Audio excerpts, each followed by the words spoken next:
बिस्मिल्लाहिर्रहमानिर्रहीम। अस्सलामु अलैकुम। Daily kitchen and health tips में आप सबको खुशामदीद। उम्मीद करती हूँ आप सब खैरियत से होंगे।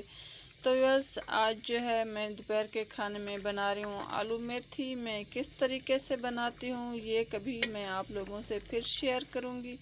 आज मैं आप लोगों को एक ज़बरदस्त टिप्स बताने वाली हूँ जो शुगर के मरीज़ों के लिए एक लाजवाब तोहफ़ा है।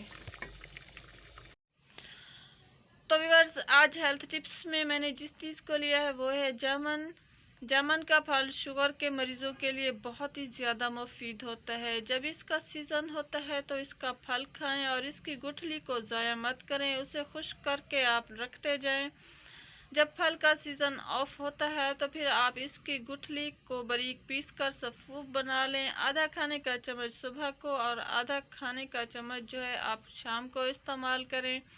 ये शुगर के मरीज़ों के लिए बहुत ही ज़्यादा मुफीद है। तो वैसे मेरी हेल्थ टिप्स वाली वीडियो को आप लोग शेयर भी कर दिया करें। अगर आपके एक शेयर करने से किसी बीमार और दुखी इंसान का भला हो जाए, उसको शफा मिल जाए, तो उसकी शफा पाने में आप भी सवाब के मुस्तहिक करार पाएंगे। तो व्यूअर्स, वीडियो अच्छी लगी हो तो वीडियो को लाइक भी कर दें। अपनी दुआओं में आप लोगों ने हमेशा मुझे भी याद रखना है। अगली वीडियो तक के लिए दें इजाज़त। अल्लाह हाफिज़।